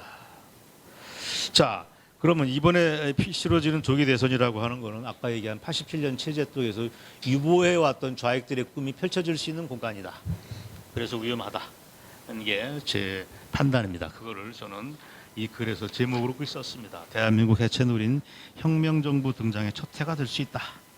부재로 정치, 경제, 외교 단절의 대전환이 이루어질 수도 있다라고 하는 디스토피아를 한번 그려봤습니다. 제가 원하는 거는 반드시 이대로 되지 않는 겁니다. 이걸 어떤 방식으로 막아냈으면 하는 게 제 소원이자 꿈입니다. 할 수도 있습니다. 핵심을 얘기하면 체제를 방어해내는 일입니다. 대한민국의 비극은 지난 30년 동안 체제를 수호할 세력이 없다는 점입니다. 대한민국 군대는 의장대입니다. 죄송하지만 대한민국이 공군을 보유하고 있던 비행기는 그는 에어쇼용이었습니다. 장성들은 똥별일 가능성이 매우 높습니다. 이런 상황에서 우리 시민들도 대한민국 체제를 수호하는 튼튼한 역군이 아닙니다. 다 야바오꾼으로 변해버렸습니다. 그러나 올 한 해는 그렇게 가면 안 됩니다. 체제 방어를 위해서 우리가 최선을 다해야 됩니다. 가동할 수 있는 모든 것을 움직여야 됩니다. 어쩌면 12월 대선은 백마 타고 온 천사가 오지 않을 가능성이 매우 높습니다. 그런 사람은 교과서 속에나 등장하는 허망한 판타지입니다. 그러나 어쩌면 우리가 하기 나름에 따라서는 극적인 아슬아슬한 역전승도 가능하다고 하는 게 제가 희망적 관측을 섞어서 하는 대선의 관측입니다. 그게 누가 됐건 그럴싸한 가능성을 아주 배제할 수 없습니다. 제 얘기를 요약하면 올해는 최악의 한 해가 될 수도 있다. 그러나 체제 방어를 위해서 노력을 하면 어쩌면 아슬아슬한 역전승도 가능하다. 그거를 위해서 올 한 해 달려가 보자. 이런 제안을 토론 삼아서 전해드렸습니다. 이상입니다. 네, 안녕하세요. 오늘 김진 논설위원님 발표 아주 재미있게 잘 읽고 또 들었습니다. 특히 그 정치 군사 전문가로서 아주 중요한 여러 가지 점을 지적을 해주신 것 같습니다. 특별히 이제 우리 한국 사람들이 요즘 경제가 너무 안 좋으니까 뭐 사드 그거 조금 안 들어와도 좋지 않을까 이제 이런 생각이 사실 많이 드는 것 같습니다. 이 점에 대해서 한미 동맹이 흔들리게 되면 훨씬 더 심각한 상황이 올 수 있다라고 한 점은 정확한 지적이라고 생각이 되고요. 특히 그 중국은 말로만 한 국가가 자신의 안전을 도모할 때는 반드시 다른 국가의 안전 이익과 지역의 평화 안전을 고려해야 한다라고 말하면서도 지금 현실적으로는 주변국 전체를 작전 범위로 하면서 핵미사일, 항공모함, 고성능 레이더를 배치하면서 며칠 전 방공 식별 구역 내로 아무 통고도 없이 여유로운 비행을 마치 자기 국내 비행하듯이 하고 있습니다. 저는 그 몇몇 그 아주 극좌 친구가 있습니다. 그래서 제가 그 친구들을 이렇게 자꾸 사귀는 이유는 도대체 제가 좀 그쪽의 그 정확한 주장을 잘 모를 때가 있기 때문에 그 사람들하고 대화를 해보면 이게 참 이렇게 생각도 하는구나 이런 얘기를 가끔 생각이 드는데 이런 얘기를 많이 합니다. 야당 후보가 대통령이 당선되면 그 순간부터 달라진다. 지금은 사드 반대하지만 대통령 당선되는 순간부터 싹 달라져 가지고 사드 그 들어와야 된다. 이렇게 변한다는 겁니다. 마치 예전에 노무현 대통령이 그랬듯이 그렇게 할 거니까 걱정 말고 그 사람 찍어라. 이제 이런 얘기를 하는 거예요. 그래서 저는 이게 가능한 얘기인지 저는 김진 논설 의원님에게 한 가지 질문을 좀 하고 싶습니다. 자꾸 이런 식으로 양치기 소년처럼 이렇게 우리가 계속 믿어야 되는 건지 이거 좀 과연 설득력이 있는 얘기인지 잘 모르겠어요. 그래서 정말 말하자면 지금 그분의 본심이 무엇인지 과연 사드가 필요 없다고 생각하는 것인지 그 본심을 저는 잘 모르겠습니다. 저는 뭐 정치에 대해서 잘 모르지만 법학의 관점에서 좀 써볼라 했는데 또 그것도 잘 안 돼가지고 결국은 좀 중언부언하는 얘기가 되겠습니다만은 제가 보기에는 일단은 우리 한국이 너무 약소국이기 때문에 이 현재의 국제 정세 속에서 한국 문제를 해결할 수는 없다라고 생각이 됩니다. 중국의 그 아나무인적인 패권 외교가 하루아침에 바뀔 수는 없고요. 또 한국은 이웃이긴 하지만 아주 귀찮은 나라라고 생각하고 있는 일본 정치인들이 진정한 사과와 속죄 같은 것은 기대하지 않는 것이 좋을 것으로 봅니다. 이건 민족성이기 때문에 이 민족성은 수천 년에 걸친 DNA에 박혀 있는 것이고 이것이 하루아침에 바뀔 수도 없는 것이고 또 뭐 국가 자체도 1000년 동안 존속하는 국가도 잘 없지 않습니까? 그렇기 때문에 이것은 그냥 우리가 견뎌야 할 문제이고 이 현실은 지금 해결은 안 된다라고 저는 생각합니다. 현재 우리 대한민국은 최순실 국정농단을 많이 얘기를 하고 있습니다.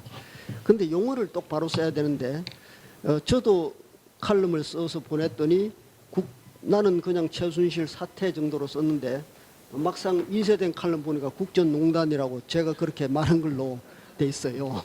그래서 야, 이 참 황당하다라는 생각을 했는데 왜냐하면 이게 최순실 씨가 지금 할머니 아니겠습니까? 60대 할머니인데 그 할머니가 국정을 농단할 만큼 지혜나 실력이 있다고 보기는 어렵습니다. 그냥 보통 동네 아줌마 정도가 아닐까 저는 안 봤으니까 또 대화도 안 했으니까 모르긴 하겠지만 여러 가지 언론에 비치는 거 보면 그렇게 크게 국가를 경영할 만한 그런 정도는 아니지 않느냐라고 생각이 됩니다. 대통령이 워낙 외롭다 보니까 세간의 분위기를 물어본 정도가 아닌가 이렇게 생각됩니다. 이와 같이 자극적인 언사로 국민 감정을 호도하는 일부 언론이 지어낸 과장법이 아닌가 생각이 됩니다. 지금 우리 국민들이 굉장히 흥분하는 이유는 최순실 씨가 국정을 농단했다고 규정을 하고 그가 대통령을 조종했고 그런 대통령에게 국민들이 속았다라고 하는 것이 이번 사태의 핵심입니다. 그런데 제가 보기에는 그 최순실 씨는 애초부터 국정을 농단할 능력이 없고 따라서 이 최초의 팩트가 허구라는 겁니다. 국민이 흥분하는 것은 속았다는 것인데 결국은 속일 능력도 없는 사람한테 속였다고 하는 것이기 때문에 예를 들어서 갓난 아이한테 속았다는 것처럼 이게 사물의 이치상 성립되지 않는 팩트입니다. 젖먹이에게 속았으면 그냥 뭐 웃고 치우면 되는 것인데 이런 것을 온 나라가 뒤집어지도록 지금 이렇게 난리를 치는 것. 말하자면 닭 잡는데 소 잡는 칼을 들이대는 이런 사태가 과연 필요할까요? 저는 이거는 분명히 무슨 거대한 어떤 세력의 하나의 음모가 아닐까 이런 생각도 하게 됩니다. 제가 보기에는 최순실 씨보다는 오히려 국정농단 세력은 정치인과 국회 권력이라고 생각이 됩니다. 모든 국회의원이 그런 게 아니고 지금 이 자리에 오신 제가 너무나 존경하시는 국회의원은 그렇지 않습니다. 그래서 제가 여기다가 특별히 일부 국회의원이라고 썼습니다. 일부 국회의원. 예. 그래서 정치인과 일부 국회의원은 한국에서 최고의 권력을 가진 가장 위험한 집단이라고 생각이 됩니다. 특히 어제까지 주군으로 모시던 사람이 힘이 좀 빠졌다고 해서 뒤에서 총질하는 이 반윤리적인 집단이 국민에게 또 차세대 젊은이들에게 무슨 교육을 무슨 희망을 줄 수 있겠습니까? 특히 그 야당 국회의원들은 1963년 한일 국교 정상화할 때 완전히 난리가 났습니다. 학생들을 동원하고 완전 데모로서 정부를 전복할 정도까지 갔습니다. 만약에 그때 우리가 국교 정상화 안 했다면 지금 어떤 상태에 있겠습니까? 그 기술 원조가 없었고 미국하고의 연계가 없었다면 그렇다면 지금 왜 한국은 존재하지 않았겠죠. 그 이후에 또 경부 고속도로 뚫는다고 했을 때 또 김영삼, 김대중 대통령은 또 내 나를 밟고 지나가라 뭐 이런 식으로 자빠져 가지고 그냥 그렇게 극렬하게 반대를 했어요. 그 경부 고속도로가 안 뚫렸으면 지금 어떻게 됐겠습니까? 지금 그 참 이상한 사람이. 그러니까 또 작년에도 작년까지도 대통령이 그렇게 여러 가지 개혁 입법, 서비스 발전법이라든지 뭐 수많은 규제 입법을 폐지해 달라고 또 저 규제는 폐지하고 또 새로운 창조적인 법률을 만들어 달라고 그렇게 호소했는데도 이런 하나도 들어준 게 없습니다. 딱 하나 기활법, 기업 활력 제고법이라고 하는데 그것도 뭐 다 빼가지고 반의 반샤법이 원래는 원샤법이었는데 반의 반샤법으로 전락하고 말았습니다. 이 일부 국회의원들의 잘못된 입법으로 개인의 사유재산권을 박탈을 하는 것을 아주 능사로 알고 있습니다. 예를 들어서 면세점 사건 같은 게 그겁니다. 어느 날 아침에 너 그냥 그만둬 이런 겁니다. 또 가장 해악스러운 것은 김영란법인 거죠. 그냥 이때까지 멀쩡하게 장사를 잘하던 화훼 농가라든지 뭐 소고기집이라든지 뭐 일식집이라든지 하루아침 너는 그냥 아무 예고 없이 너는 망해도 좋아. 이건 무슨 행포입니까? 국가가 그렇게 사유재산을 함부로 이렇게 짓밟아도 되는 건지 이것은 정말 문제입니다. 이와 같이 자유시장 경제를 부정하고 헌법을 파괴하는 데까지 앞장서고 있습니다. 왜 제가 헌법을 파괴한다는 말을 썼는가 하면 이 김영란법이 그 분명히 위헌입니다. 예를 들어서 부부간에 뇌물을 받으면 그것을 신고를 해라고 하는 그것은 우리 헌법에 나와 있는 양심의 자유를 침해하는 거거든요. 그럼에도 불구하고 이게 5대4로 합헌으로 판결이 결정이 되었습니다. 이런 것은 정말 헌법을 파괴하는 거죠. 이건 모든 교과서에 다 있는 것이죠. 우리가 사제 강고 그것도 양심에 반한다 해가지고 그것도 금지하고 있지 않습니까? 그런 것을 그런 그 헌법기관이 이런 것을 제대로 못한다는 것은 정말 우려가 큰 상황이라고 할 수 있습니다. 기업을 모두 외국으로 내쫓는 수많은 규제 입법으로 인해서 국내 사업장이 줄고 청년 실업률이 극대화되었으며 결국 일자리 부족으로 양극화가 발생하고 있습니다. 이것도 결국은 일부 국회의원들의 정치적 생명을 건 파퓰리즘 때문입니다. 국정을 혼란에 빠뜨리고 경제를 망치며 개혁 입법은 사사건건 반대하고 굴욕적이고 입장 놓는 4대 외교의 주범도 일부 국회의원입니다. 국가 시스템을 엉망으로 만든 극단적인 사태는 바로 국토 균형 발전론이라는 허구와 환상이 가득 찬 시대착오적인 조치입니다. 그것이 지금 고스란히 현실로 나타나고 있는데요. 서울과 세종시로 나눈 수도의 기능이 극심한 행정 비효율을 낳고 있으며 공무원이 세종시라는 섬에 갇혀 무기력하게 책상머리 정책이라 내놓고 엘리트 공무원은 지금 금년에도 250명 정도 떠났습니다. 아주 중요한 아주 엘리트 공무원이 다 떠났어요. 국어 공무원은 안 떠납니다. 엘리트 공무원 다 떠났어요.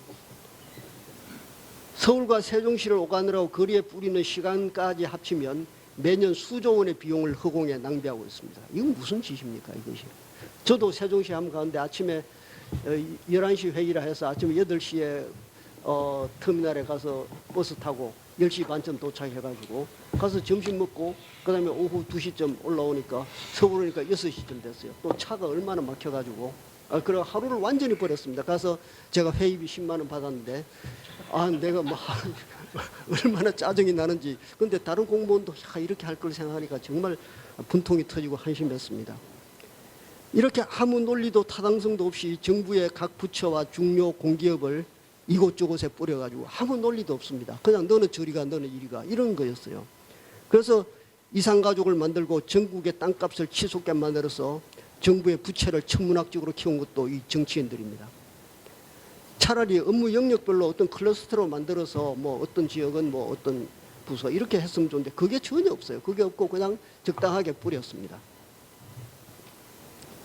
이들의 이기심에서 저지른 황당한 오판, 그로 인한 천문학적인 국가 재정의 손실과 비능률에 비하면 최순실의 죄는 차라리 가벼운 것입니다. 최순실 씨가 지금 미러재단으로 스포츠재단에서 돈 한 푼 가져가지 않았다는 건 증명이 되고 있습니다. 그건 지금도 계좌에 그대로 남아있어요. 그래서 이 사람이 받았다는 것은 결국은 말 샀는데 돈 받았다는 거거든요. 그거 몇백억 됩니까? 지금 수조 원을 지금 탕진하고 있는 판에 뭐 몇백억 그거 했다고 이렇게 온 나라가 들쑤시고 해야 될 그 경중을 한번 따져보십시오. 최순실이 기업으로부터 얼마 받았다 해도 일부 국회의원들이 오만방자하게 4대 굴종 외교를 저지르고 공론을 분열시킨 것보다는 오히려 가부여울 것입니다.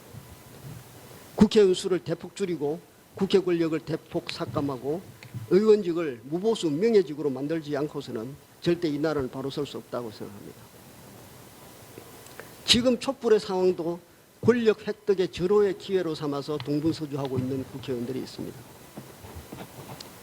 문제는 이게 대한민국 국민이 너무나도 불행한 것은 그들 중에 누구도 믿을 수 없다는 겁니다. 아무 생각도 없는 정치인, 광장 권력에 아부하면서 잔머리를 굴리거나 정권 획득의 야욕에 불타는 자들로 가득 차 있습니다.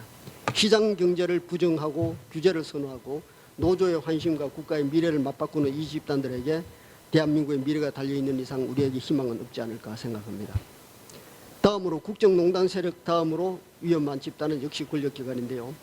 규제로 먹고 사는 정부의 각 기관과 공무원 집단, 사법기관, 그리고 헌법재판소가 그것입니다. 이들은 정의라는 이름으로 국민의 경제적 자유를 박탈하고 자본주의 국가의 가장 중요한 가치인 사적 재산권을 함부로 침해하고 있습니다. 바로 규제와 수사, 판결, 특히 지극한 정의로 포장된 여론재판이 그것입니다.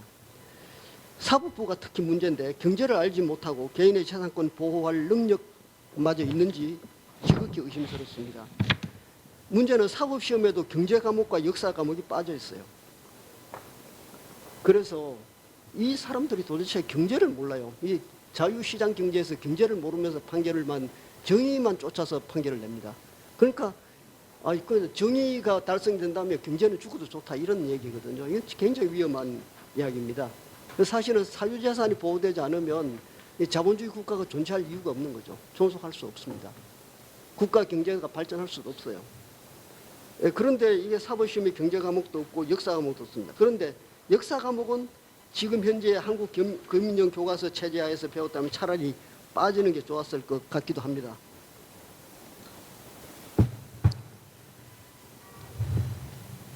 그러나 자유시장 경제에 대한 기본적인 이해도 없는 검찰과 판사들이 정의라는 편향된 시각으로 개인의 재산권을 멋대로 박탈한 사례는 많이 있습니다. 헌법재판소만 해도 국민의 관심사가 된 주요 사건 결정에서 모조리 여론에 따라 재판했다는 것은 서울대학교 교수님이 분석에 나왔습니다. 단 한 가지, 간통죄의 경우는 여론과 반대해서 위헌이라고 판결을 했다는 거예요. 나머지는 거의 여론 재판을 했다는 겁니다. 도대체 이런 식으로 할 것 같으면 헌법재판소가 왜 존재해야 되는지, 그럼 여론조사기관으로 그냥 적당히 굴러가면 되지 않겠나 이런 생각하고 있습니다. 지금 또 헌법재판소는 뭐라고 말하고 있느냐 하면 헌법재판은 엄격한 형사재판하고 다르다. 이렇게 또 얘기를 하고 있어요. 이건 무슨 얘기입니까? 지금 누구를 단죄를 하려고 하면, 탄핵을 하려면은 엄격한 재판 절차를 거쳐야 되는데 이것은 엄격한 형사재판 절차가 아니다. 이렇게 얘기를 하고 있어요. 뭐 어떻게 하겠다는 거죠? 그럼 여론에 따라 하겠다는 거 아닙니까? 굉장히 좀 위험한, 그럼 도대체 이 기관의 존재 이유가 무엇인지 저는 상당히 의심스럽고 의심이 들고 있습니다. 다음으로 개혁 대상은 국회 외에도 언론 권력입니다. 언론은 이것도 일부 언론입니다. 예. 이 데일리 같은 이런 데 빼고요. 언론은 국민의 정오심과 시기심과 질투심을 부추기는 가장 강력한 역할을 하고 있습니다. 허위 보도와 가장 보도는 기본이고요. 교묘한 칼럼으로 국민을 현혹시키면서도 지식인으로 자처하는 아주 해악스러운 칼럼니스트도 있습니다. 허위과장, 추측보도에 대한 징벌적 손해배상 제도가 반드시 도입이 돼야 된다고 생각합니다. 국민들을 점점 에스컬레이트 시켜서 광장으로 쏟아져 나오게 된 것은 이미 광우병 사태에서도 증명되었듯이 잘못된 팩트에 의한 오해일 수도 있습니다. 지금 태블릿 PC도 처음 문제된 태블릿 PC는 검찰에서 증거로 삼지 않겠다라고 하고 있습니다. 이것 때문에 온 나라가 난리가 났는데 그 증거로 또 삼지 않는다고 합니다. 한국에서는 법 위에 국민정서법이 있습니다. 정서법은 민심이라는 거룩한 이름으로 포장됩니다. 지금 군중에게 필요한 것은 하프리형으로 처형해야 할 마녀일 뿐입니다. 또 최근에 이때까지 정론을 펼치던 중요한 논술위원 몇 분이 또 퇴임을 하셨습니다. 도대체 왜 지금 이때 이 중요한 때에 퇴임을 하셨는지 저는 알 수가 없습니다. 중앙일보, 그다음에 동아일보, 아주 굉장히 훌륭하신 논술위원님들이 퇴임을 하셨어요. 헌법 11조가 선언하듯이 모든 국민은 법 앞에 평등해야 됩니다. 대통령이라 해서 법 앞에 특권을 주장할 수도 없고 마찬가지로 대통령이라 해서 억울함이 있어서도 안 됩니다. 본인이 생각하기에는 악의와 허위에 가득 찬 주장까지 참고 견디며 포획되어서 죽음을 기다리는 마녀가 되어서는 안 됩니다. 대통령의 한마디에 언론과 논설이 나서서 부끄러움을 모른다느니, 부끄러움을 모르면 짐승이라느니, 어른답지 못하다느니, 국격이 떨어진다느니, 변명이라느니 하면서 손가락질하고 있습니다. 과연 욕할 자격이 있습니까? 이 지식인에까지 널리 퍼진 정오심을 엿볼 수 있습니다. 아마 자칭 지식인이겠죠. 스스로 목숨을 끊기까지 막다른 골목으로 몰아 넣어야만 직성이 풀리는 한국 국민의 정오심이 이거는 참 치유할 수 없는 것인지 모르겠습니다. 정경련이나 대기업 그룹이 정부에 부역했다는 제목으로 처단해야 한다는 것도 정오와 질투의 표현이라고 생각됩니다.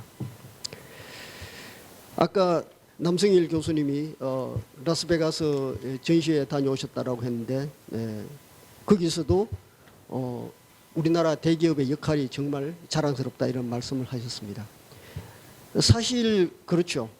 뭐 대기업은 호박이고 중소기업은 좁쌀입니다. 호박이 한 번 굴르는 거 하고 좁쌀이 300번 굴르는 거 봐야 어느 게 더 효과가 있겠습니까? 오히려 또 대만 정치인들은 왜 우리는 삼성 같은 기업이 대만에는 없느냐라고 한탄을 하고 있습니다. 대기업이 양극화의 주범으로 척결돼야 할 대상으로 보는 것도 반기업 정서의 극단적인 표현이라고 생각됩니다. 대기업이 지금 우리나라 대기업도 대부분 다 해외에서 생산하고 있습니다. 그 할 이유가 그것밖에 없죠. 할 수밖에 없죠. 규제 못 이겨서 외국에 생산 기지를 두게 했고 국내 고용을 막았습니다. 그러다 보니까 국내 노동력이 그 대기업의 부의 창출하는 부 창출에 기여하는 것이 거의 없습니다. 왜냐하면 외국 노동자들이 전부 그 대기업을 먹여 살리고 있어요. 부의 창출하고 있습니다. 그런데도 불구하고 다만 한국 기업이라는 이유로 그 대기업의 부의 창출과 아무 관련도 없는 시민단체들이 대기업에게 요구하는 것은 이건 너무 말이 안 되는 거 아닙니까? 이 경제민주화법은 사기업의 경영권을 박탈하는 것을 주요 내용으로 하고 있습니다. 경영권이 흔들리면 어떤 투자자도 투자하지 않습니다. 어떤 기업가도 투자하지 않습니다. 지금 구글이 못하는 짓이 없어요. 무엇은 다 하고 있습니다. 캘리코라는 회사를 세워가지고 지금 저 인간의 수명을 최대한 300년 연장시키겠다 이런 프로젝트도 지금 하고 있거든요. 뭐 자율주행차는 물론이고 온갖 거 다 하고 있어요. 구글은 뺏길 염려가 없습니다. 왜냐하면 차등 의결권 제도가 있기 때문에 경영권에 확고하게 보장되니까 얼마든지 투자를 하는 거죠. 우리는 뺏길 염려는 없다. 얼마든지 커 나갈 수 있다는 겁니다. 그런데 지금 보십시오. 이제 경제민주화법이 전부 경영권을 제한하거나 박탈하는 이런 내용으로 되어 있거든요. 이렇게 하면 이제 안 하겠죠. 기업 못 하겠죠. 전부 외국으로 나갈 수밖에 없습니다. 하여튼 저는 자유시장 경제 질서와 사유재산 보호가 대한민국 생존의 원동력이라고 생각합니다.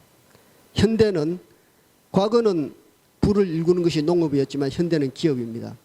조선의 농민들이 못 살게 되고 결국은 망한 이유는 귀족들이 지속적으로 농민을 사적으로 수탈해왔고 무엇보다도 왕실과 지배계층이 면세지가 늘어나면서 이미 국토의 절반이 면세지가 되어 국고가 더 이상 충족되지 않는 악화일로의 상태에서 비극을 맞이하게 된 것입니다.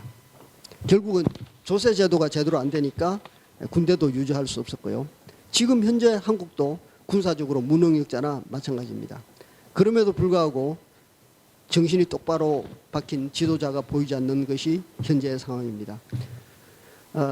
저는 이와 같은 상황에서는 권력기관에 대한 관리 이것이 가장 중요하고 앞으로 새로운 현명한 지도자가 나타날 때까지 인내심을 가지고 관리를 잘 하는 것 그것이 지금 현재의 우리가 처한 상황이라고 생각합니다. 네, 감사합니다. 뭐 중요한 얘기는 다 말씀을 드렸기 때문에 근데 지금 현재 그 좌파 정권의 집권을 반대하는 사람들에게 놓인 최대의 과제는 단결입니다. 단결. 이 시대의 최고 가치가 뭐냐? 좌파 정권의 집권을 막는 것이다. 그러면 어떻게 해야 되느냐? 단결하고 이제는 근데 이 단결을 저해하는 그런 위험과 현상들이 보이고 있어요. 그러면 탄핵 문제를 어떻게 볼 것인가 이런 것에 관해서 아주 극명으로 분열이 되고 뭐 다소 시간이 좀 필요할 걸로 봅니다. 이제 어쨌거나 어떤 형태로든지 헌재에서 그 결정을 내리고 되면 박근혜는 과거가 됩니다. 과거. 박근혜를 철저하게 과거 속으로 묻고 폐허 위에서 완벽한 재건축. 그러니까 남아 있는 철골 쓸만한 철골 몇 개 건져서 예전 한미동맹 강화라든가 원칙 있는 대북 정책이라든가 불법 파업 폭력에 대한 원칙 있는 대처 이런 철골 몇 개 건지고 철저하게 재건축을 해야 된다. 이렇게 생각합니다. 감사합니다.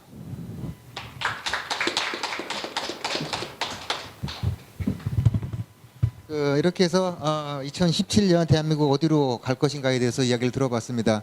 답은 아직 없습니다. 저희가 뭘 해야 될지는 충분히 다 마음속에 짐작을 하셨을 거라고 생각합니다. 속지 말아야 되고 많이 알려야 되고 단결해야 되고 그리고 엄호해 줘야 되고 그렇습니다. 오늘 김진미 의원님 그리고 최준선, 조우석, 이충근, 남정일 이 선생님들께 모두 감사드리면서 토론을 마치도록 하겠습니다. 감사합니다.